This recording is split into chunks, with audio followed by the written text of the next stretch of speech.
So hello and welcome. Happy Friday. This is Backyard Beekeeping Questions and Answers episode number 355. Today is Friday, May the 15th of 2026. I'm Frederick Dunn and this is the way to be. So I'm really glad that you're here. If you want to know what we're going to talk about, please look down to the video description and you'll see all the topics listed in order, and there's a lot of them today. So, what else is going on? If you want to know how to submit a topic of your own, please go to thewaytobe.org, click on the page marked Contact, fill out the form, and you never know. There you go. If you got a question that you want to ask of your peers, if you want to have a discussion, if you want to show a picture or a video and ask a question about something that's going on with your bees right now, you can go to the Facebook group, The Way to Bee Fellowship. And there you will be welcome, and you can share and learn and even contribute your own ideas. So, I know what you want to know too is what's going on outside. It's hard to be inside right now because it's warm out there. How warm, you might want to know, and where are we talking about? The northeastern part of the United States, the northwestern part of the state of Pennsylvania. It's 59 degrees Fahrenheit out there right now, which is 15 Celsius, 4.9 mile per hour wind, which is not bad at all. And then, of course, 53% relative humidity. If they had a lot of nectar to dehydrate, this would be great weather for them to do that. But the humidity is going to change because there's rain in the forecast, of course. And the pollen counts are very high, so you should be seeing lots of pollen on your landing boards if you're in the northeastern part of the United States. Where you are, it might be different, of course. Pollen counts are high. So swarm potential, what do you think the odds are right now? 99.99%. People are getting swarms already today. I got a call today about a swarm. Couldn't do it. Have a swarm in my own bee yard. So how about looking ahead? What are the highest potential days for swarming in Pennsylvania and Northeast? It's headed your way. Well, tomorrow is going to be really high. The hottest day is going to be Monday. How hot, you might wonder? Well, 87 degrees Fahrenheit, which is going to be about 30 Celsius. So, hot day. What else is happening on Monday? What do you think? What's going on? I'm getting inspected. That's right, Department of Agriculture, state of Pennsylvania. The inspector is going to come, see what I'm up to. I don't think I'm allowed to video them, though. Got in trouble once for that. So, but I will tell you what we discover, what we find out, what goes on, and see if I get a clean bill of health, and I'm pretty sure that I will. So, robbing risk is very high, by the way, and here's why. Populations are way up, that's why they're swarming. They're just coming off of the dandelion bloom. The dandelions are already turning into seeds, of course. Goldfinches are out there eating the seeds. And what's going to happen then is we have a lot of foragers out and very little forage. So things like, for example, apple trees. I have about 30 apple trees here on my property, and half of them are in bloom. And so the bees are on those. It gives them something to do, but it's not exactly a weight gain situation for the hives, which means they're looking to one another to rob them out. So we want to be aware of that. So don't get ants in your pants is what I'm saying. Don't open up your entrances on your landing boards wide yet. Wait, because there's something else coming. It's going to be a really good nectar source. In fact, very good honey comes from what? Clover. So we're going to have clover out here. Clover, dandelions, violets, and but the clover's not blooming, so we're in a pickle right now. They are looking to rob each other. Strong colonies rob weak colonies, and it's not going to be good. So what else?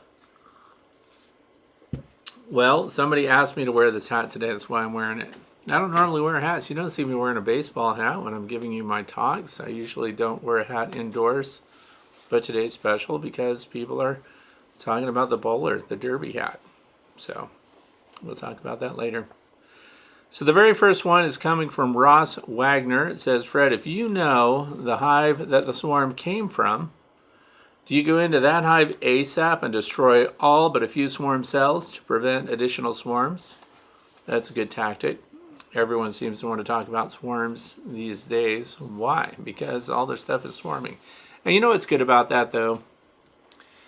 Why is a colony swarming to begin with? Well, the population's high. The space you provided them might be limited.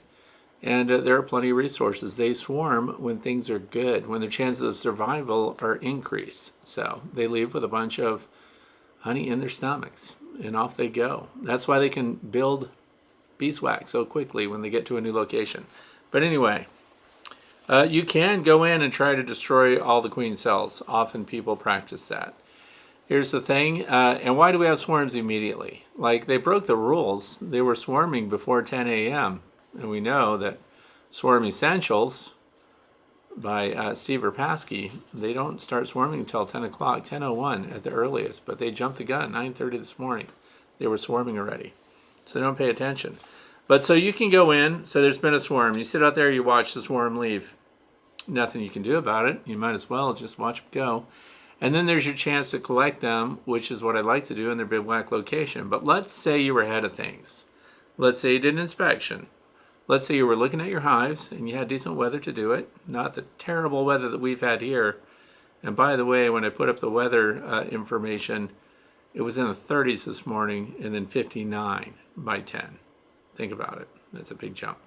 So anyway, when you come across a queen, and you can see that there are multiple queen cells going on in there, build an insurance policy, please. I say this all the time. It's worth repeating. So by insurance policy, I mean collect the frame that the queen is on when you find her. So she'll be on a brood frame 9 times out of 10. And you put that brood frame with the queen and some nurse bees into a nucleus hive box. Hopefully it's a wooden one. I don't personally like plastic temporary beehives because you know what happens? Let's say you put it in a plastic hive, and it's designed to be temporary or to sell a nucleus of bees in, right?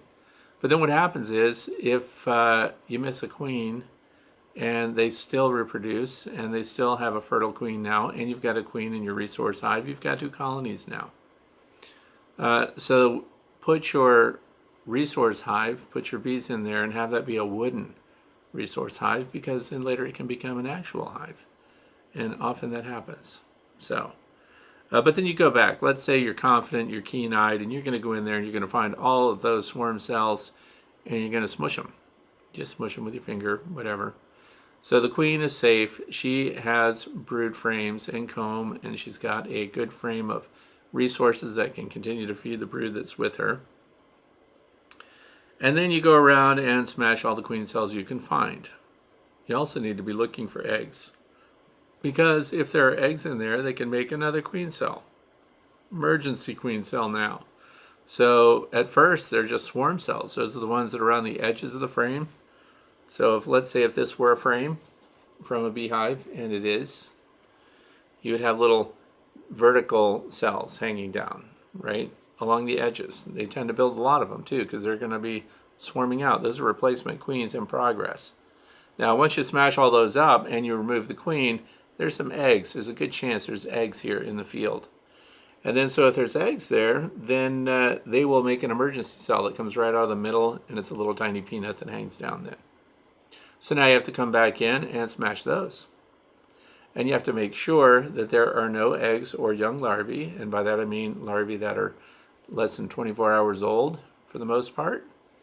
And then they lose their chance to make an emergency queen. And once that happens, then you've done it. And you've created a tiny brood break too. So you want to kind of keep that going, because that decongests the brood area in the hive where the swarming was about to happen. And then what happens is you need a placeholder.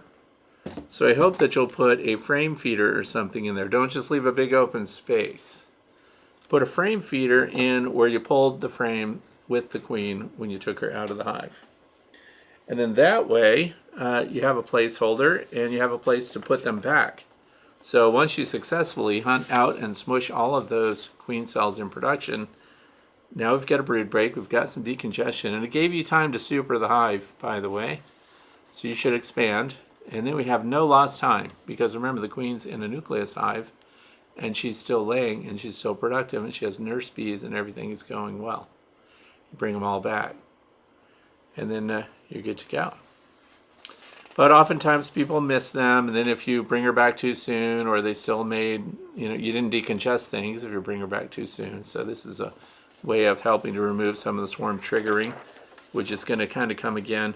We're spread out. We're in tertiary. We had the prime swarms, the first swarms that come out in spring. Now we're in the secondary swarm category, which is why you're seeing so many swarms that are tiny and little clusters everywhere on tree branches and things. That's because those are often unmated queens. They have a tiny following, and the colony that they came from is losing numbers. So they can't even send out the big numbers that they had before.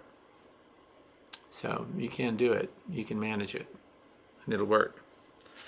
So that's the answer for Ross Wagner. Question number 2 comes from Randall from Shelbyville, Tennessee. Came in Reynolds State, by the way. Anyway, just a quick thought there. Cayman Reynolds announced that they already have dates for the North American Honeybee Expo, and that's down in Louisville, Kentucky. So if you're looking at that for next January, when there's nothing to do except for go and collaborate with other beekeepers, they already published the stuff. So anyway, this comes from Randall, Shelbyville, Tennessee, and it says, recently had a swarm move into a stack of unused equipment. This happens a lot. Anyway, I don't have any place to relocate them temporarily, and will need to move them in one day because the area is too crowded to move them slowly. Would blocking off the entrance for 2 or 3 days after relocating them to a hive stand help keep forager bees from collecting on the old location? Do you have a better suggestion for a person without a place to relocate? The 3-mile, 3-foot rule doesn't work for my situation. So anyway, so here's what's happened, and this happens to a lot of beekeepers, particularly if you've been into beekeeping for a few years and you store your gear in sheds and buildings, outbuildings that aren't very closed up. Because scouts find bee equipment. Why are they looking at it anyway? Because it smells good. Because it has brood comb in it that has been used before for nurseries. And the equipment just smells right. It smells like bees should be in there, so what do? They move in. And it's inconvenient for the beekeeper because it's not set up. And that's why I've tried to tell people over and over again, take that equipment, set it up, put it on a hive stand, put it out in your apiary, and give them a place to move into. So now we want to set up a new hive with those bees and move them out into the bee yard. Can't go the several miles or move it just a couple feet at a time. Just want to set them up. That's what I do anyway. Yeah, I do. I just set them up. I just put that hive wherever I need a hive, and that's it. I don't try to inch them along or anything else, because what happens is, okay, some of the scouts and foragers that are inside this newly set up hive will go back to the previous location. What are they going to do when they don't find anything there? They're going to hang out for a little while. They're going to be kind of upset, but there are no orphans. You're not just going to find a bunch of dead bees there. So they will eventually find another hive to move into, so it's not the end of the world. And time of day matters. So if you're going to pack up a hive that's like that, do it either really early in the morning before they get out there and start foraging for the day, before the scouts are out looking for new resources. And then you're going to move them, but it's best also at night. Now, when you do it at night, you want to make sure, close off that entrance completely, and make sure they can't fly out on you, because when they can't see, they just glom all over you, climb up your pant legs and stuff. But then by the following morning, and it helps to change the orientation. Some people change the entrance. You can throw an entrance reducer on there. This just happens to be the first one that I grabbed. You throw a new entrance reducer on there, and the following morning when they leave, when they're coming out, it's unfamiliar to them. This happens to be a robbing screen. But for example, if you put this on there and had them going out the top, front and top, they'll have to reorient, and then it makes them come back to this location, because it lets them know something's changed. Because when you keep the configuration the same, you just move it to a new location, they fly out and they zing out of there because they didn't notice anything on their way out that seems different, so they didn't really take their time and do a couple of figure eights there to check out the entrance and register that it's new, that things are changed. So changing the entrance helps them reorient, and they'll find their way back. Question number 3. This comes from Susan from Bronson, I want to say Michigan. Need your input. I'm going into my 7th year as a hobby beekeeper, and I have been fairly successful and have been able to overwinter more than 90% of my bees during that time. I thought that I had the swarming thing figured out and was very proactive this year. I pulled almost all of the overwintered queens, 8 out of 10 hives, as soon as I saw charged queen cups, and I made 5-frame nucleus hives with them. This was around April 22nd to April 25th in southern Michigan. Well, I have had 9 swarms in my yard from May 6th to May 10th. They all seem to be virgin queens, and the swarms are average to quite large. Most fit in nucleus boxes, but 2 of them were so big, I put them in a 10-frame deep box. My question is, why are so many bees leaving with virgin queens, and what can I do to cut down on the number of these virgin queen swarms? I thought the first virgin queen to emerge would kill the others. Thank you. This is not a perfect science. This is one of the great appeals, by the way, to beekeepers. It's because we don't get all the answers nailed down. What we end up with is a bunch of activities, control measures, and behaviors with our bees that overall tend to work. And then there will be exceptions. So the problem is, at least here where I am, and it may be the same in Michigan, when we get this really bad weather situation, which is what we just had, really bad cold weather, rain, dark, several days on end. And what are the bees doing inside the hive? Well, the clock's ticking. They're still getting ready to go. And some colonies aren't good at selecting a replacement queen and helping the newly emerged queens kill off the competition. So sometimes they work on them, but sometimes they just zing out of there. And what happens too, and this has happened a lot to me this year as well, they'll fly out with several queens in a cluster. So they'll spread out on a branch and they really gradually start to glom together. So there'll be one really prominent queen and the others are tertiary, they're secondary, they're not full strength. But then they join up. And when they do that, they make one big swarm. So if you weren't there to see them get together, it can seem like it came out as just one big swarm. I'm often right there watching them do it. And so I can see them start spread out, but then they collect together. They did that on the bowler hats on the trees, for example. They spread out all over one side of the tree and they all glommed onto the hat. Excuse me.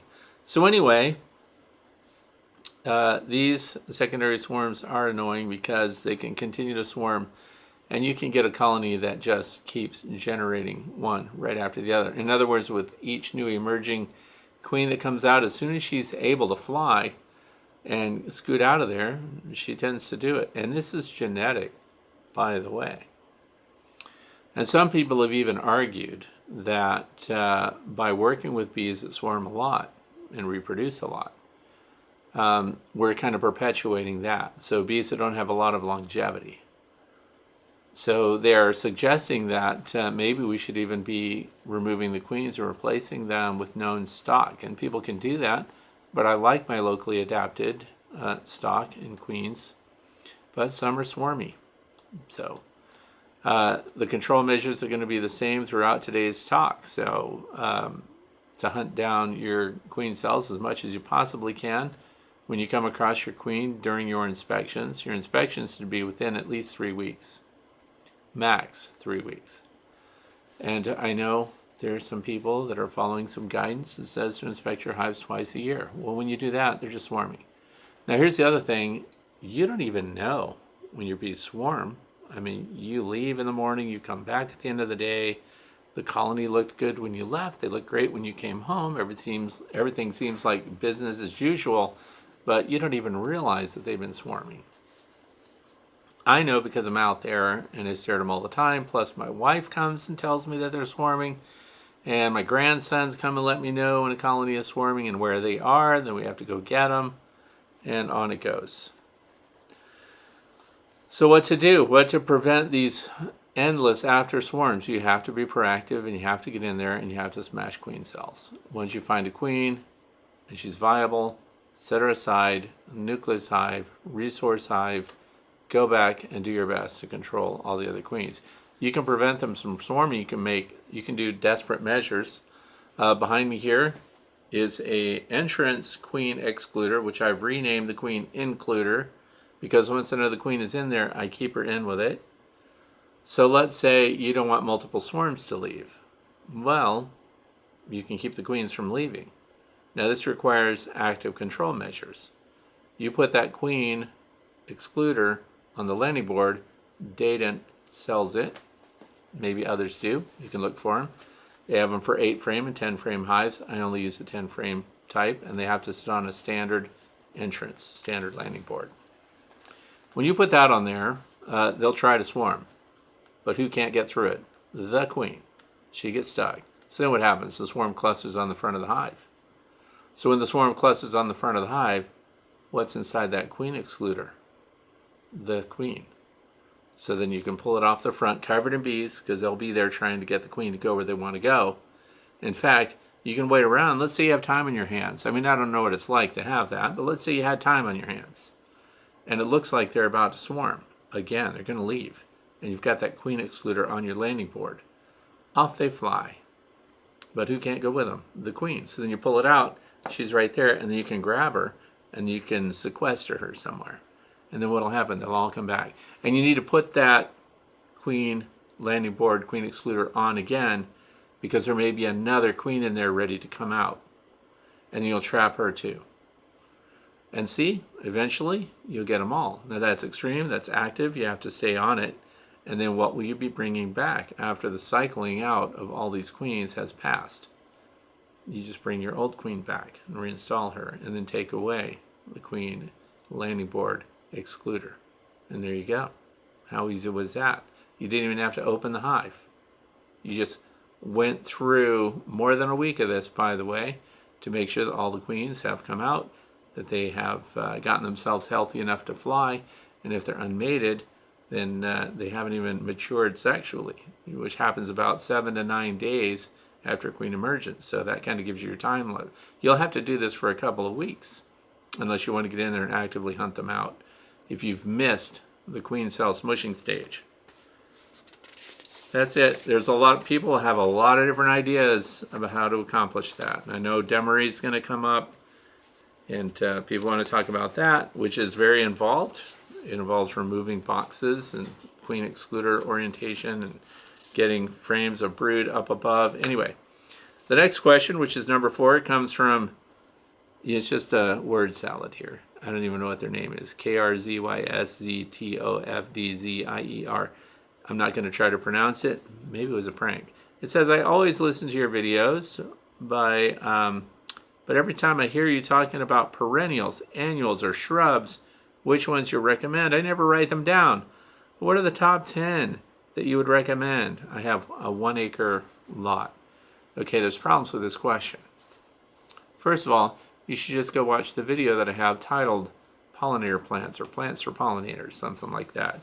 But I will go over some things today. Of course, I always recommend this book.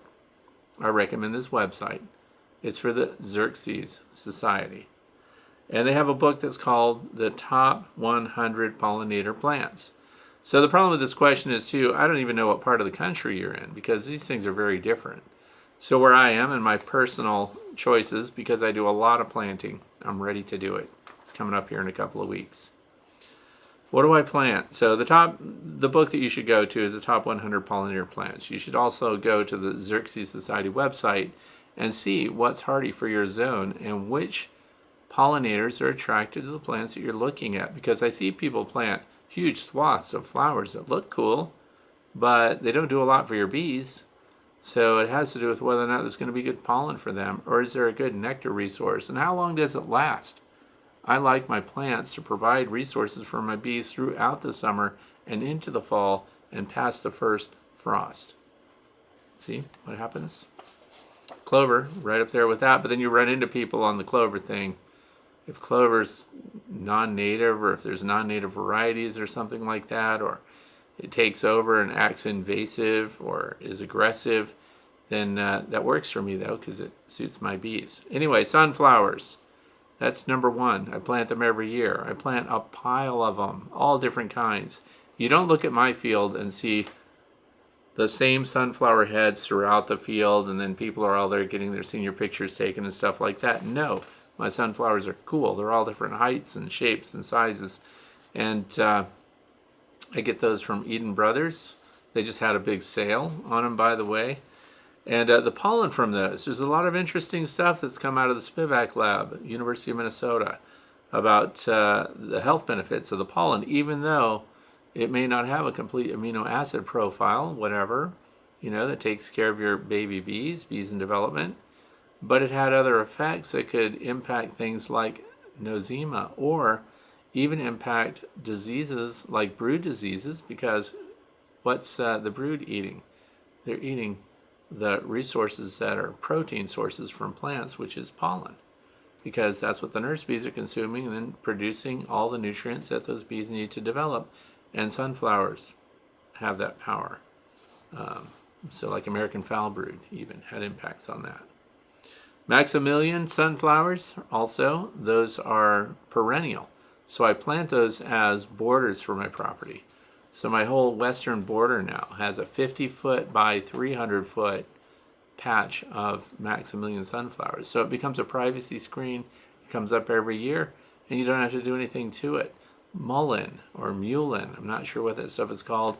It has the leaves that are really soft and velvety, almost like lamb's ear, and those things were 10 feet tall last year.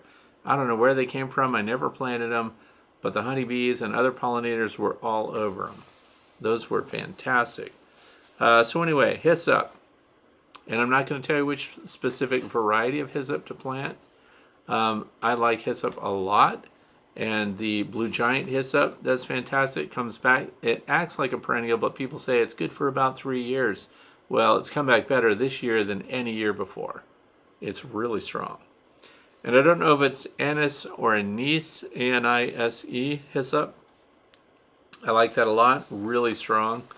And what it does, by the way, is adds to your honey. It gives your honey a very strong flavor, which I happen to like. Some people don't like it. But if you plant these things that are in the mint family, when the bees, of course, get that nectar, it shows up in your honey. And it gives it a nice, strong, very good, rounded flavor, in my opinion. So anyway, obviously, I plant clover, cosmos every year. Now the cosmos, see, it's good for you because it looks good. It's a great cutting plant. You can put cosmos on your tables and everything through the year. Kids can pick them. And when they pick the tops of them, the plant just grows more. So it's fantastic. So I always seed the cosmos. Someone's going to sit there and say, what's the soil prep? Well, I covered that in these discussions too, but all I do is mow it down really tight. I till it, and then I spread the seeds and I roll it. And I do that, by the way, when you're spreading your seeds, because most of these seeds don't get planted deep. They're right on top. If the birds see you planting those seeds, then they're all over them. So they're going to eat more than half of what you put out there. So I do it at the end of the day, ahead of a guaranteed, see, we're counting on our weather people, ahead of a guaranteed series of rainstorms. So we spread the seed out there, and then I roll it with a 700-pound roller, and then that's it. Then I hope it rains on it to dry the seeds in and get them started. So borage, and borage has already been coming up this year, but that's a annual, which means the seeds from last year's crop got on the ground and they're coming up again. So I'm going to plant more borage this year, and I wait, of course, until all risk of frost has passed. And serviceberry, we're talking about trees and shrubs, serviceberry trees. The deer ate them really heavily, even though I was told they wouldn't, but they are coming back now. So looks good. So this will be their third year, and the deer were hard on them. And but they're growing. Linden trees, that's your long game. If you've got small acreage, you want to do vertical gardening, linden trees, but the blossoms of the linden trees don't last a long time. But if the weather cooperates, see, that's the big if. When you plant something like a tree that has a short blooming period, but a large linden tree will produce enough nectar to max out your colonies. So, really good stuff. And last but not least, milkweeds. I like all varieties of milkweeds, showy milkweed, your standard milkweed varieties too, swamp milkweed. Those are hard for me to grow. Don't know why, but I have milkweed all over the place. That is a heavy nectar plant for your bees. So that's it for question number 4. Question number 5, we have W. True Bayfie. I don't know what that means. It says, I'm on my first year now. I need some advice. I have 15 hives. After Formic Pro treatment, many of my hives superseded my queens. On 2 of the hives that were originally cutouts, I noticed a really large drone presence. When I say large, I mean 30 or more on each frame and in the walls of the hive. I've been inspecting these hives weekly. They had queen cells, then virgin queens. Subsequent inspections proved the queens were present, eggs, larvae, brood, drones. So in other words, drone brood or billet cells were not present. I'm pretty sure there was not a laying worker, and I assume, as I have read, that they come with the queen from her mating flight. Still, I've never seen so many. What are your thoughts on this? Also, it says, should I get rid of them? Since they consume so many resources from the hive, I thought they would leave after a while. Well, the resources and being fed by your nurse bees, they tax them. They show up. Now, here's the thing. They can come from anywhere. And roughly 20% of a healthy colony of bees at their peak would be represented in drones. It can also seem like a drone rush too, because when a queen does lay up drone cells, and they are larger than your worker cells, when she lays those up, remember that 24 days later, you're going to see adult drones all over the place. And they're not going to fly out until they're 2 or 3 days old. So they have a maturing process to go through as well. So it can all of a sudden seem like, wow, there's a lot of drones in here. And it is a lot. And they're freeloading because they're constantly harassing the nurse bees to get the food and resources that they need. And drones can fly out and land on other hives. But you might be seeing the emergence, just the time when they're out and about from that colony, because 20% is a lot. And I've seen a lot of drones this year too, and huge drones, big drones. But they go all over the place. There's nothing to worry about. The question here too says, should I try to get rid of them or get them out of the hive? Remember, they can just come right back in. So there's not a lot you're going to do about it. They are freeloaders. They show up, and it just seems like they kind of bully everybody, and they get a lot of food. And it takes 4 times the resources to produce a drone than it does to produce a worker. Think about that. But you just kind of have to put up with them. And that's that. Question number 6 comes from Guisi Monity. Hello, Fred. Thank you in advance for your time. I have 1 hive that I would like to split soon. I checked it today and found a very healthy colony. The brood nest and the honey super, 2 deeps, are full of honey, brood, and pollen. There are no swarm cells yet, but there is a good drone population. Since I'm in a nectar flow now and the 2 deeps are packed, should I add another honey super or just wait for swarm cells? Just as a reminder, my goal is to split them. Greetings from Prague, the Czech Republic. So here's the thing. When I want bees to swarm, I force the swarm by not expanding their space. So if you're trying to make splits and you want to build brood and everything else, and you want them to do stuff on their own and make their own queen cells, which, by the way, for me, is the best, you can get all excited about making your own queen cells and things like that for people that are considering it, like the Nico system, which is a hands-off, no grafting. The queen just sets it. She lays her eggs in queen cells, and then you set them up, and you have a finishing hive to do that. But just you can force swarms just by not giving them room for expansion. So double deeps, right? So that means 20 deep frames. And with brood and everything else, and then building up, if you super it, you gave them more space. So you took away a swarm trigger. So if we're trying to get them to create their own swarm cells in prime condition at a time of year when there's plenty of resources, I just let them build those queen cells, and then guess what? You can harvest them. You can just pull the frames that have queen cells on them and leave your queen in the original colony and set up your new colonies that way, and you can do triples. So you can do a frame of brood, shake some nurse bees in there, and a frame of resources and a frame for expansion, and then empty drawn comb beyond that, and let them just build out. Now that's me. I'm not in the business of selling bees. I'm never offering to sell you queens or nucleus hives or packages. I don't do any of that. So it's You're listening to the wrong person when it comes to maximizing income for maximum production to sell nucleus hives to new beekeepers and things like that. But if I want swarms to work with, that's something I know something about, and I just confine them and I don't expand the colony and just keep track of them, and they'll start to build their own queen cells, and eventually they will push their way out. Now you can head that off at the very last minute, you can hope to, but you know, the weather doesn't cooperate where I am. So let's say I planned, I'm going to do a bunch of splits next week or something, and then doesn't the weather shift, and doesn't it rain, and doesn't it make the conditions unsuitable for working your bees?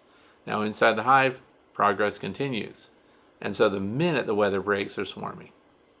So active management, but I get my bees to swarm. They're prepping for swarming and everything else. You see those queen cells under production. I pull the queen out, and now I've got a colony that's going to build a bunch of queen cells. I can also put cages in there to isolate them. If I were in production, if I were trying to do that and just turn it into a finishing hive situation, you've got to mark everything on your calendar. You have to track exactly when they emerge from their cells and how long they're in there, because now they're getting ready. You have to turn them loose eventually so that they can mate. But if you had them caged up, then you have multiple cages with queen cells in each cage, queen isolation cages. And that way the queens can't mix and go after each other. The workers can show their preferences, and they do, but the queens can't kill each other. So then you've kind of got queens in cages that then you can use to make splits from. And you don't have to worry about them emerging when you're not seeing them and then going after each other. And it saves you from having to build a whole bunch of other nucleus hives while you do that. I'm not a breeder, just saying. Those are things I would do off the cuff. Question number 7 comes from Craigo for DDS.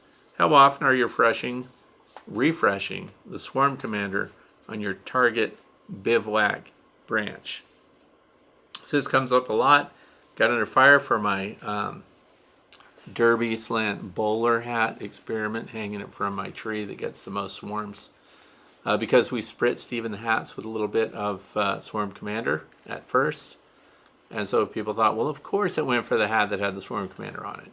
Well, we spritz all the branches on that tree to get things going. And because swarms show up on that tree in a bivouac location, for those of you who don't know what that is, that means your bees have temporarily assembled there. They're on their way to their final destination. They're not treating these hats or branches or anything else as their final destination. It's a hangout. And Swarm Commander we do at the beginning of the year. After that, the bees refresh this pheromone themselves with real Nasonov. So Swarm Commander is a synthetic Nasonov. And it attracts bees. So I'm not doing it very often. Now, on the flip side of that, when a swarm is in the air and they're all over and they're not focused yet on what branch they're going to, we have successfully run back to the house and got Swarm Commander, run back out, spritz a little on a specific branch that we want them on, and we have been very successful while they're on the wing at getting them to think, hey, their own bees are telling them this is the branch, and they've collected onto it. And when that happens, it's a really feel-good thing because they were about to park themselves really high up, and they instead shifted to the branch we designated. So we don't refresh it through the year, only when the swarms are active. And I kicked it off, and I tried to encourage people to do this well before swarm season showed up, to go out and designate a couple of branches that you want them to collect on, and just a light spritz with Swarm Commander, and it gets embedded because the wood is porous and absorbs that scent. And even though we can't smell it anymore, you see bees checking it out. So scouts will definitely pay attention to that. But I have no set schedule of how often to refresh. And we did not refresh the first bowler hat that was put out there. After that, and the second one, we did add it to see if that was the reason that they went to it. And it was not the reason, because it went back to the bowler hat that had not been refreshed. Question number 8 comes from Julie from Leavenworth, Washington. It says, can the Demaree method be used in a top bar hive? And if so, how's it done? What are the indicators when it should be done? Thank you for helping new beekeepers. Okay, so for Julie, any horizontal hive, the top bar or the long Langstroth hive or the Layens hive, you have to create a queen excluder, which is your follower board that is cut out with a queen excluder in it so that the queen cannot access the entire run of the hive. I hope that makes sense. So when you have a follower board, that's what you've established as the last. So top bars are just, here's the entrance, top bar, top bar, top bar, top bar, and you put a follower board in there which defines the colony as far as the bees know. But you actually have the entire length of your top bar hive, whatever it is, 5 feet, whatever it happens to be. And then as you need to expand the colony, you just move your follower board over and bring more top bars over that hopefully have been primed with beeswax. So, and I just set one out this past week, and I just occupied it today. So the thing is, the Demaree method, we can really simplify that. It's just a means of decongesting your brood area so that you're removing a prime swarm trigger, which is high population. The queen is running out of areas to lay her eggs. And so we bring in drawn comb that's empty. We remove capped drawn comb, and we put it on the other side of a queen excluder so that then those bees will emerge, but the queen thinks she's got a lot of extra space, and the workers also, nurse bees in particular, realize that there's plenty of room for expansion, so more brood. And then she lays her eggs, and they don't start preparing swarm cells, because remember, it's not the queen that decides, it's the nurse bees and the workers in the hive that decide, hey, we're too congested, we're going to have to swarm. Well, we can't swarm until we make replacements. That's why they start to make queen cells. And then the queen will lay eggs in the queen cell.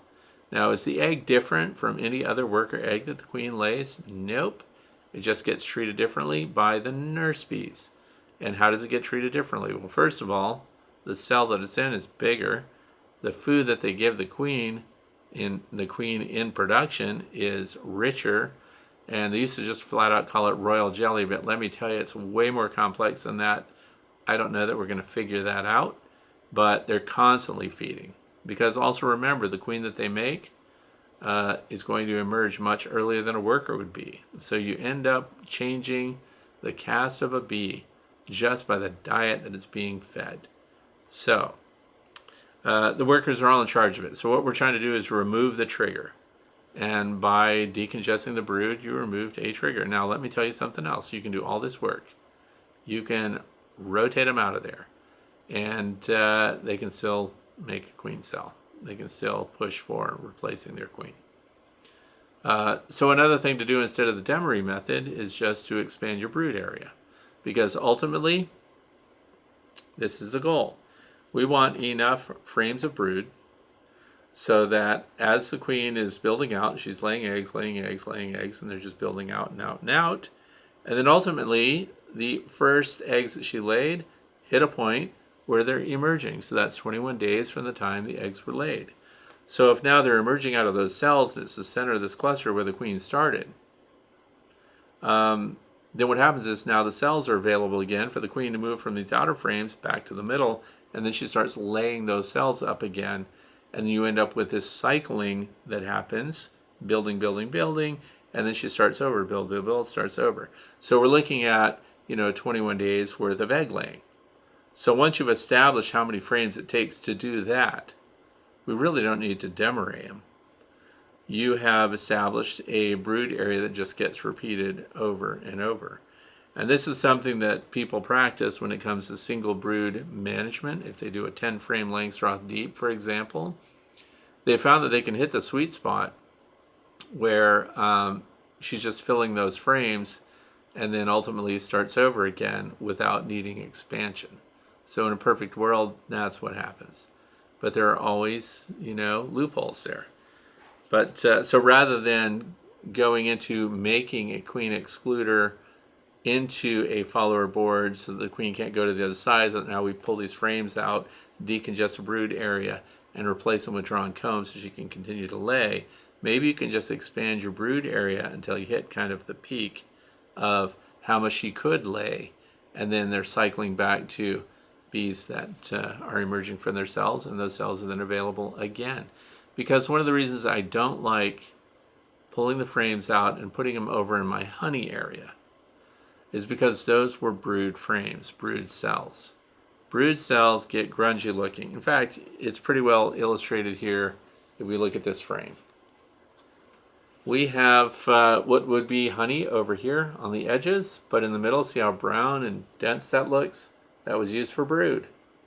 So I would like to personally keep the queen and her eggs and all this brood production away from the frames that are used exclusively for honey. But if we're Demareeing them, ultimately those become honey frames out there, and they've got this dense, dark structure in the cells that feels like paper eventually, and it's not good for straight honey. So that's another thing to consider. That's another monkey wrench. So I like the idea of establishing a brood area, seeing the queen use that, and then go beyond that for nothing but honey, because this is the normal progression in an unattended cavity that bees live in. They have the brood area, and then they eventually have nothing but honey in another part of the hive. And so that's what they do on their own. And so you can provide that by a single entrance. Keep the entrance small. Do not have a venting area or another entrance further down the line, because now that encourages them to have brood down there. So they tend to have their brood near the entrance, and then it's a mix of brood and pollen and honey, and then it eventually becomes nothing but honey. And they keep the brood over here because this is where they have control over ventilation and everything else. Not only that, it's a natural organization that your bees have set up that reduces robbing. Because what are the honeybees looking for? They want the honey that they're bringing in. They don't come in there and steal the pollen.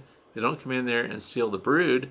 So having that stuff fronted near the entrance means it's uninteresting to scouts that are looking for a place to rob. But if they show up and there's honey right there because somebody opened another entrance and there's honey over there, now the robbers are incentivized to get in there and get that honey and get out of there.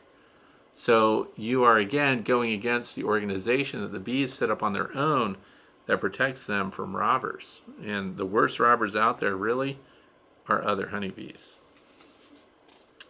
So, but you can do it. The question is it worth it? Personally, for me, I don't think so. Question number 9. This is from Edwin from Connersville, Indiana.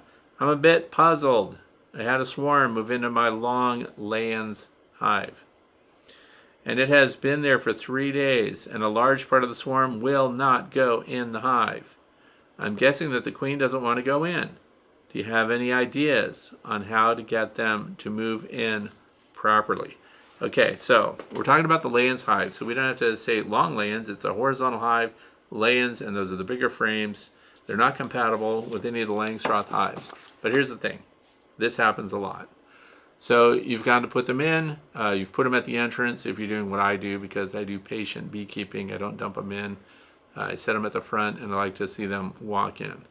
So, and then this frustration happens. They seem to get excited. They go in. They're fanning their nostrils off, and a big portion of your swarm moves into the hive, and the rest of them abstain, and they sit out there.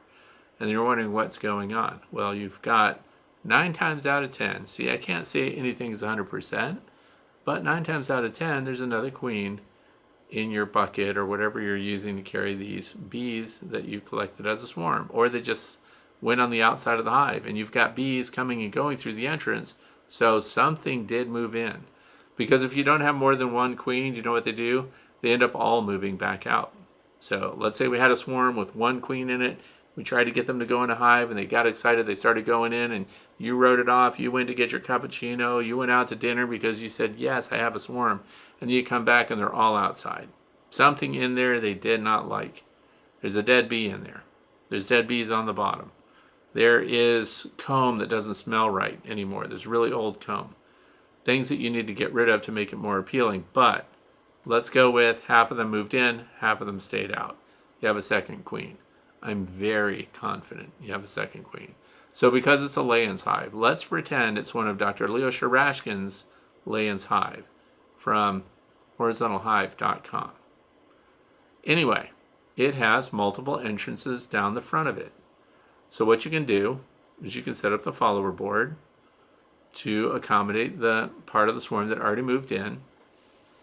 So you got the front of the hive. What if I had a drawing? It would look like this.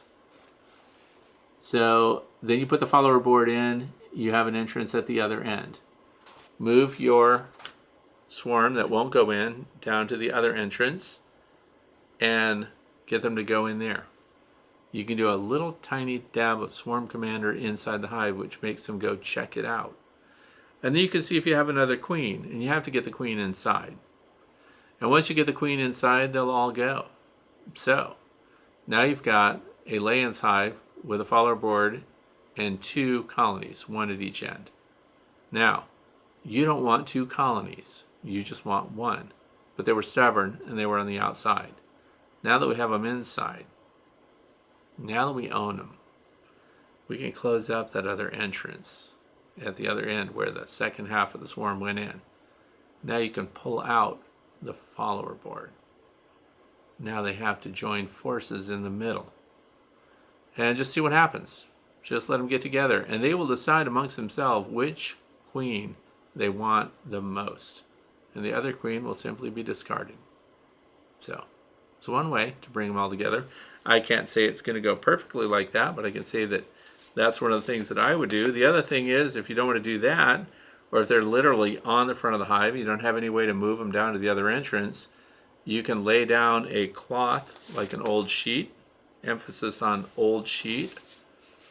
Don't just run down to the laundry room and grab someone's sheet and run it out there. Anyway, you put it on the ground under the hive, you sweep them off onto it, but you have to spray them with cold, fresh water. That makes them glom together. And then you dump them onto the sheet and you spread them out. Eventually, you will see if there's a queen. If there is, you can nab her. If you collect that queen off of that sheet that would not go into the hive, she's not the favorite queen in the first place because they didn't move her in, and she won't go in, but she has enough of a following to keep them from moving into the hive. So you have to find her, you have to collect her, you have to remove her. They're going to find out very quickly that they're missing a queen. And you know what they do, these unfaithful workers? As soon as they no longer have the queen mandibular pheromone from the queen that they were faithful to and clustered outside the hive with, when she's gone, they'll take any queen. So any queen pheromone that they come across, they'll move in. So now they'll move into the hive that you wanted them to move into, and you just remove the queen and the reason that they were not going in. How's that sound? It works. They're unfaithful. So the next one is question number 10 comes from Diane from Warren, New Jersey. So I think I read in Steve Rapasky's book on swarms, it's called Swarm Essentials, by the way, that you can use a metal cone funnel to get swarms off a large fence post. Have you ever tried using a chicken kill cone to collect a swarm off a post? Do you think that would work? No, it won't work, and no, I haven't done it. So anyway, if you don't know what we're talking about, killing cones are for slaughtering chickens, and they're sheet metal and they're funnel shaped, and you invert the chicken and pull its head through the bottom, and then you dispatch the chicken. Sorry for the graphic description. Now, those cones are set up, they're solid. So here's the thing. I don't recall what Steve Rapasky would be. Setting up a cone on a fence post doesn't sound right to me, because we use screens that are shaped into long funnels, screens, very important. And then that gets attached when you're trying to do a trap out. So when bees are in a dwelling, and we need to get them out without cutting the dwelling apart, you close off their entrance with a cone, really long one too, by the way. We're talking like a foot. So the cone gets stapled to the front of the building or whatever it is, and there's the crevice, which is their entrance. So they come out of the long cone and they leave the tiny entrance, which is usually about 1 inch in diameter. So out they go and they fly around doing their thing, and they come back and they try to go straight into the entrance, and because it's a screen, the pheromones are everywhere. See, so the difference is if you had a sheet metal cone, it does not work, because now the pheromones from the hive are going out through the tip, and they follow that. So they can also follow that back in. So we want to frustrate them and make it so they can't get back in. That's the point of the trap out.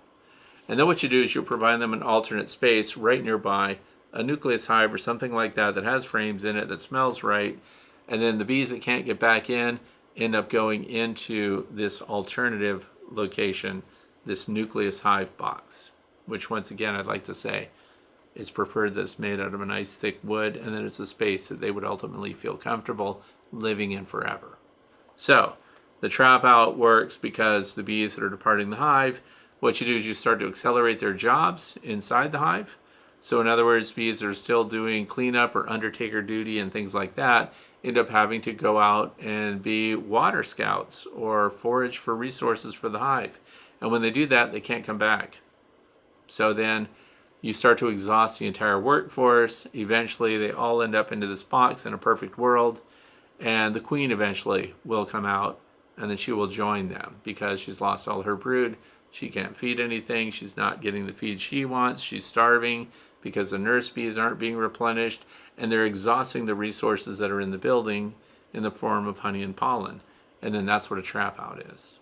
So that's what I think we're talking about. Sheet metal doesn't work because it's not vented. We want the airflow. We want them to smell it and be frustrated and not find their way back in. If they do that, they're done. It doesn't work. Question number 11 comes from B. Kathy. UV entrance swarm totes have caught both my swarms this spring. So UV entrances, we're talking about those things over there. We did a video about that. The feedback on that is pretty good, and I just put those out also on nucleus hives that are in double stacks. So that's 10 frames, 5/5 with those in the front. We'll see how they go. So anyway, it says, next up is my bowler hat experiment as you posted. Thanks for all your advice. Yes, get used bowler hats. eBay sells them. Do your search for used ones. They're 100% woolen. They're really nice. I don't think I'm going to be wearing this thing out in town unless I want people to pick on me. But I'm wearing it today. Okay. But I'm also glad that the UV entrances are working for people. You get more scout activity for sure. And here we have that they worked. Question number 12. This is from Mary 4, 2250. Could the swarm commander be causing swarms? So swarm commander, the Nazanoff imitation. This is what it looks like. I know I show this all the time. By the way, I need a whole packet of these little capsules. But would it cause a swarm? No, it doesn't cause swarms. Now, when you put that swarm commander out, it's really supposed to be a lure for a swarm trap, the final destination. It's not supposed to be used as a attractant to get them to temporarily bivouac somewhere. Because the Nazanoff pheromone that they spread out is whenever your worker bees are trying to get one another back together. So when they fly out, like when they go to a bivouac location and they're swarming, they're headed somewhere, they release their Nazanoff pheromone through their Nazanoff glands, and that's how they get one another to collect over here in the meantime. And you'll also see that once a swarm has happened and departed from the colony that they were in, the hive that they were in, you'll see a bunch of them on the landing board with their abdomens in the air, fanning their Nazanoff glands to get a bunch of workers to come back. They're also making sure that foragers that are returning, they're trying to recruit as many of those as they can back to the original colony, even though a swarm has departed. So you also find this when you have a bunch of bees in a box. If you've collected a swarm somewhere, anytime you agitate them or move them around or dump them somewhere, Nazanoff comes out and you'll smell it right away. So it smells like lemongrass oil, but that is not what it is. So for people that often just go on Amazon or something and they buy lemongrass oil and they use that to attract swarms, it can create some interest for your bees, but it is not the same as the actual Nazanoff itself. And Swarm Commander imitates that better than anything else on the market. I get nothing for saying that. It simply is true. So, but it won't cause your bees to just go out and create a false swarm, for example. It won't trigger a swarm because the pheromone itself does not trigger them to, hey, let's get out of here, it's time to swarm. So it doesn't work like that. There's something called QMP, which is the queen mandibular pheromone, a synthetic that imitates the queen manipulator pheromone, and is sold as temp queen. Now, when you put that on a branch, you can end up with a bunch of bees on it because they think there's an actual queen there. And I don't want you to feel bad for those bees. First of all, they glommed onto a queen. They don't know that queen. All they're doing is collecting on a branch on a tree that smells like a queen. They left their own hive to forage, and instead of going home with the groceries that they collected, they stop off at some random queen whose pheromone they just flew through. So that's what's known as drift. And again, it doesn't trigger a swarm, but it can create a false collection of bees on a branch that looks like a swarm when it isn't. So there's interesting stuff going on there too. But that's it. And question number 13 comes from Julie from Leavenworth, Washington. It says in episode 183, thanks for going all the way back to a Q&A number 183. You mentioned that you wash the bees off after completing a sugar roll test, but I wasn't quite clear how to do that. Please explain with a little more detail. You also said you used Dunn Ultra Free and Clear because it's less expensive. Well, not just because it's less expensive. Dunn Ultra, what is this right here? This is Dunn Ultra Pure Essentials. The thing of it is it is less expensive than using alcohol, isopropanol, for washing for mites. And the way this came up was we were talking about, because this is now several years old, we were talking about doing sugar shakes. In fact, when the state inspector comes out here, I'm really excited because they always ask, do you want us to do mite counts? And I'll say, yes, I do. And so what they do is they do these sugar shakes. So they use confectioner's sugar, powdered sugar, and there's a whole method for that. It's very well established. And you do sugar shakes to count mites. Now, then we have other people come in, scientists, all conflicting with each other, saying, why do the sugar shake? You're killing the bees anyway, and it's not as effective. And so instead of actually killing the bees from the sugar shake, you may have limited their life. They may only live 4 more days. Well, a forager's life is 2 weeks. A honeybee worker's life is 6 on average. So if they still get 4 or 5 more days doing what they would do after a sugar shake, I'm okay with that. But then the question was efficacy. In other words, how many mites, how effective was it? How many mites actually dropped off with a sugar shake compared to doing a isopropanol wash, which kills the bees right away, or Dunn Ultra Free and Clear, which is something that Randy Oliver did on Scientific Beekeeping. He has the formula out there.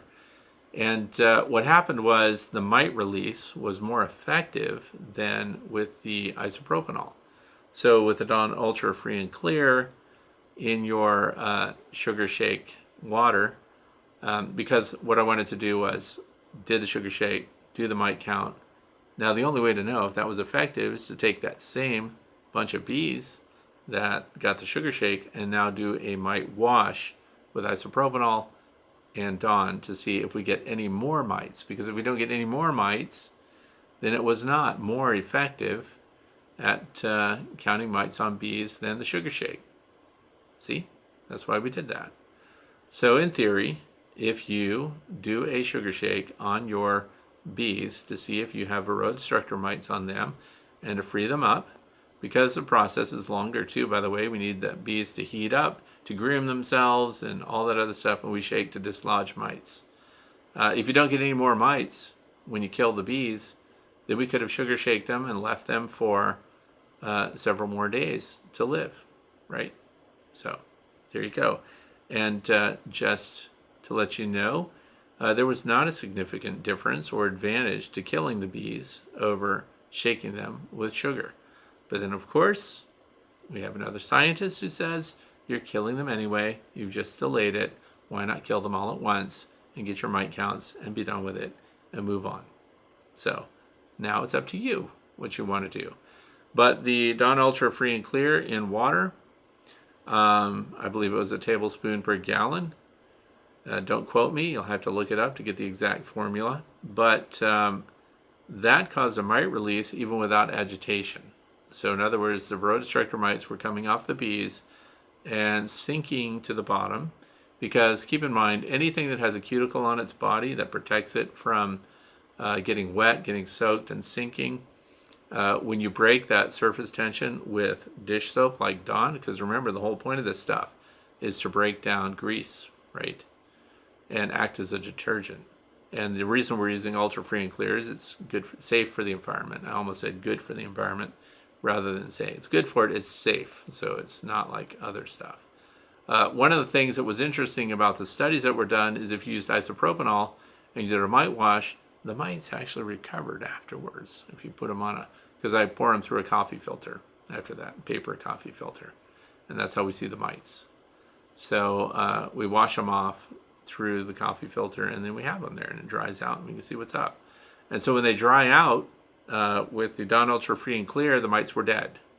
When they dried out with the isopropanol, they started crawling away. So those things were durable, but dish soap kills them. That's where that comes from, and that's what the wash is. And if you want to do it and find out, and if you have somebody telling you sugar shakes are not an effective way to count for mites, our ag inspectors, that's what they're doing. There might be something new now because my inspection is coming up. We'll see what's going on.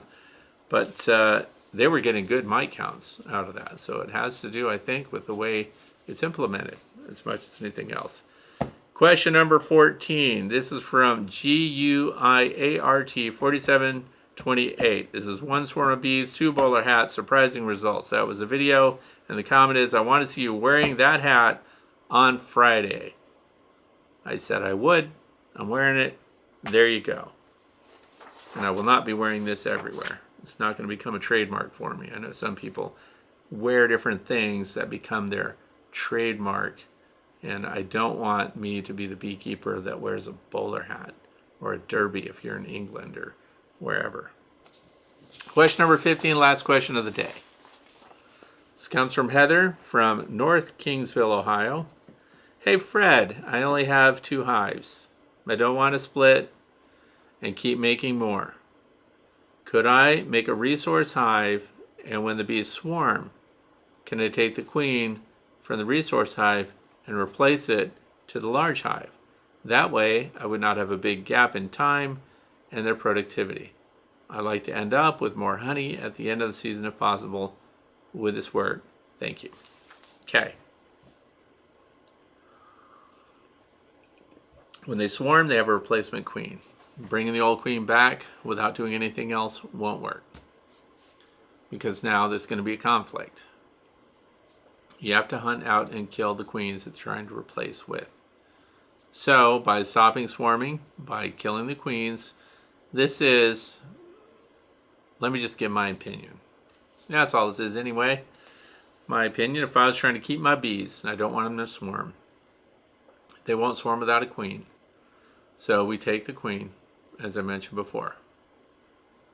Hunt down and smush all queen cells. You could do that. That works. If in doubt, smush the cell. Sometimes you'll smush some drone cells because they look big and people often mistake drone cells for queen cells. And they'll cluster a bunch of drone cells around a queen cell sometimes. So we're looking for the cell that's vertical. It's the only one that's going to go down. So you have to do a very thorough inspection. We're going to remove the queen long enough to create a brood break to decongest that brood area.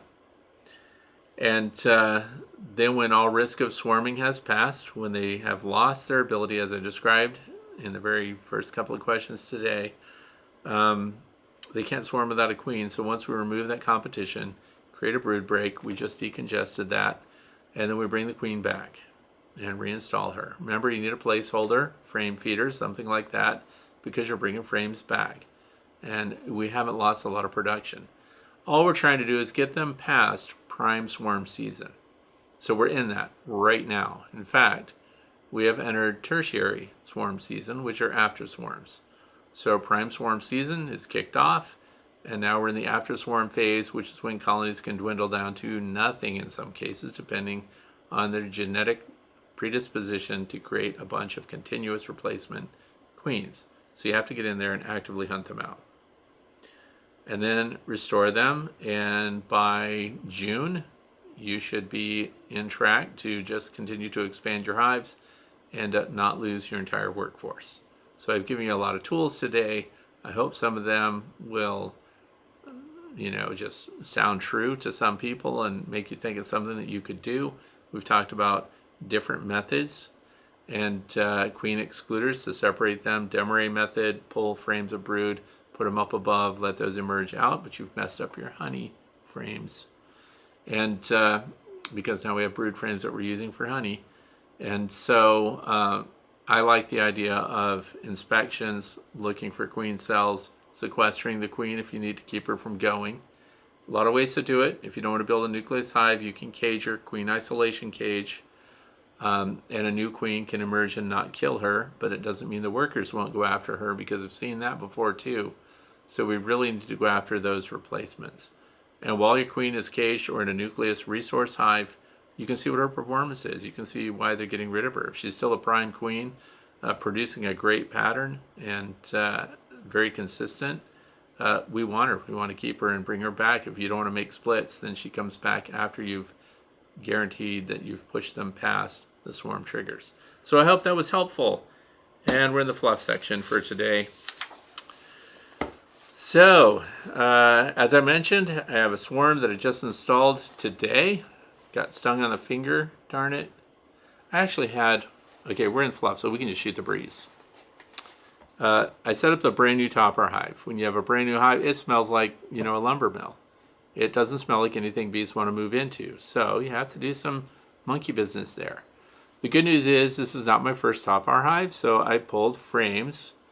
My topper hive that I set up last year, I divided 2 colonies. So I had a small colony at one end, big colony at the other end. Big colony at the other end. The western end is doing fantastic. They even swarmed. So the other end, they died out over winter. So I have a bunch of frames in there, a bunch of drawn comb on top bars. So I took that out. I cleaned it with my water pick today. Blew it off. Put them in the new hive. And so I set up, so I have 5 or 6 frames of comb in there. And then I set that up, and then I had primer strips, little wooden strips that I glued on for the rest of it. And I collected a swarm, a big one, and I put it at the entrance. They did not want to go in. So for the longest time. And they did start going in, but it was half-baked. So I had to find the queen. So this video is going to release. I'm just telling you what I did in case somebody else wants to try it out.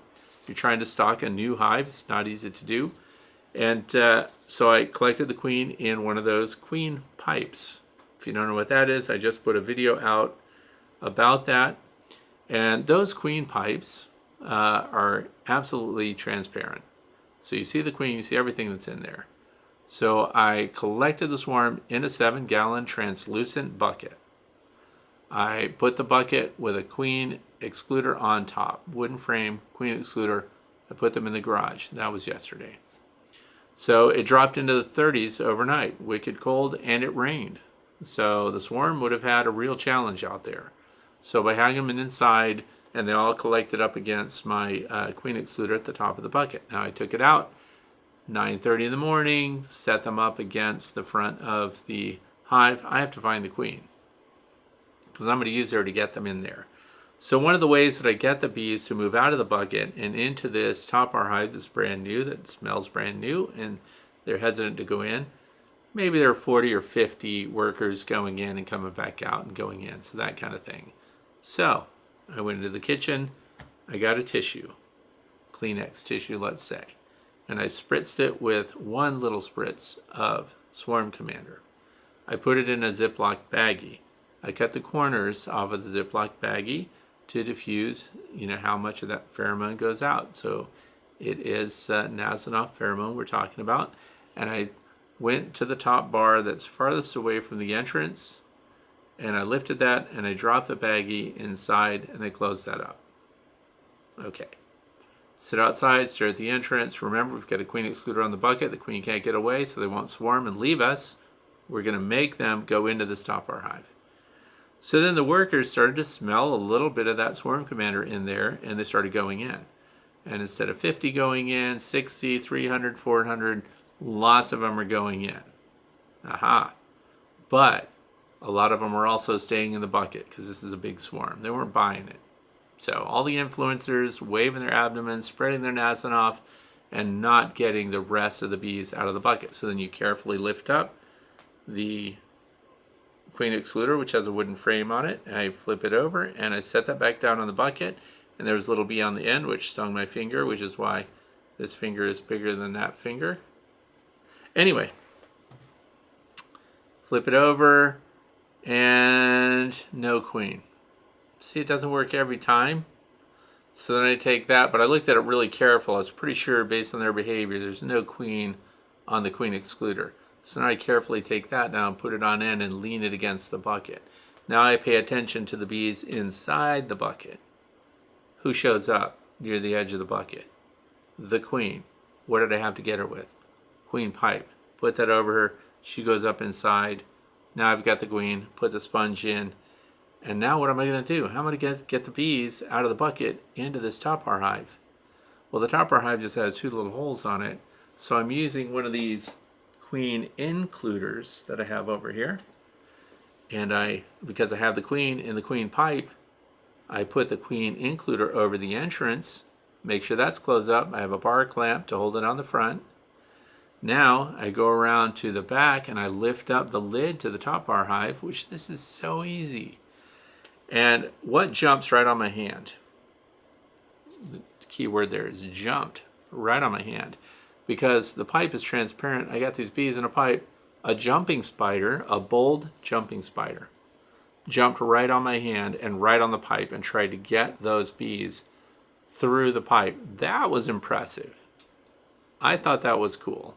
Anyway, I took a video of it, so it's going to be in the final video too. That jumping spider was right on it. Couldn't have been better, because also people have questioned me, how do I know it's a female jumping spider? How do I know it's a male jumping spider? Well, this is a male. They have the big long monkey hands sticking up. So very distinctive, definitely a male. Anyway, so then I just lift the top bar hive that is at the last run next to the follower board, which creates the cavity that these bees are going to occupy. I take the plug out of the end of the queen pipe. I lifted that top bar and dipped it in there. The queen went right in, close it down. Queen's out of the pipe, in the hive. She can't leave the hive because the queen includer's on the front, on the entrance. And now we go around to the front, and what's going on? All the bees are coming out of the bucket, going into the hive, which is continuing while I'm talking to you right now. So I'm going to release that video tomorrow. See? And you're going to get to see exactly how I did it. It's just going to seem kind of boring because the things I do are just so good and they work so well. I mean, it just seems like everything looks staged. That's how good it works. I'm giving a presentation on Sunday at the Tom Ridge Environmental Center. Really happy to be there. And because people want to know where I'm going to go and I'm going to be in, I'm in the big theater. So I'm going to show people stuff about bees there. And there's no more tickets. It's all sold out. So I'm sorry about that. Beekeeper's Breakfast, for those of you who know what that is, it's coming up. I'm there on Wednesday. This coming Wednesday, May the 20th. I will be there giving that presentation as we do. The bowler results. So again, let's talk about the elephant in the room, the hat on my head. Swarm Commander, if you do a light spritz of one of these woolen hats with Swarm Commander, it is a powerful lure. Because remember, it's woolen. That scent gets into that fabric and it attracts swarms. It doesn't cause swarms.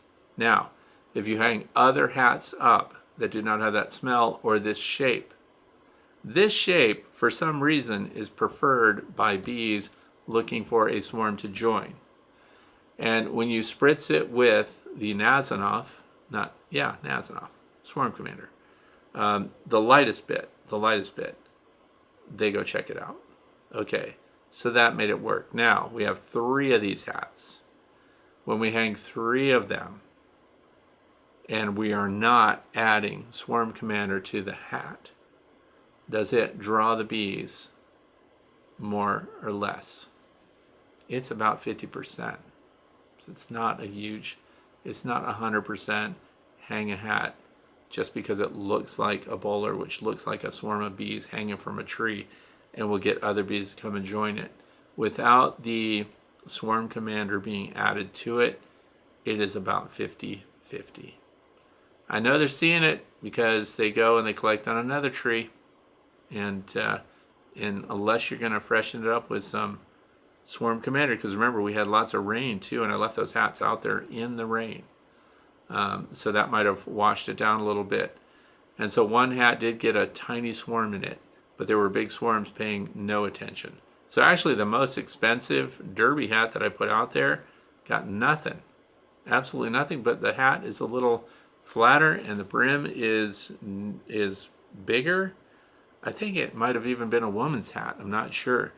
And I'm not bringing it in the house either because it is a really old hat that I bought from eBay, and for all I know there's a ghost that comes with it, and I don't want that inside my house, so it's staying out. But let me know what your experiences have been. Those of you who bought used hats, I hope you did not spend a lot of money. I didn't spend more than $20, $22 for the most expensive hat. It was expensive new, but as a used hat, dirt cheap. But it's about 50-50. But here's the good news. I just wanted, the bonus of it. If it's on the hat, which is on a clip, it's the easiest move ever with a swarm because they're clustered in the hat. You can drop the whole thing right in an empty hive box. Put it right, take the lid off. If there's no frames in there, put it right in your feeder shim or whatever, and close it up, and their only way out is down into the hive. It is the easiest transport of a swarm ever. Easy. And they don't fly off of it. They stay, bunched up right in there. Anyway, spent a lot of time. That's it. Don't forget, super hot. The whole weekend is a swarm weekend. Monday is going to max out. You are going to lose bees if you're not out in your bee yard getting on top of it. I want to thank you for being here with me today and for listening to another Q&A. I'm Frederick Dunn, and this has been The Way to Bee.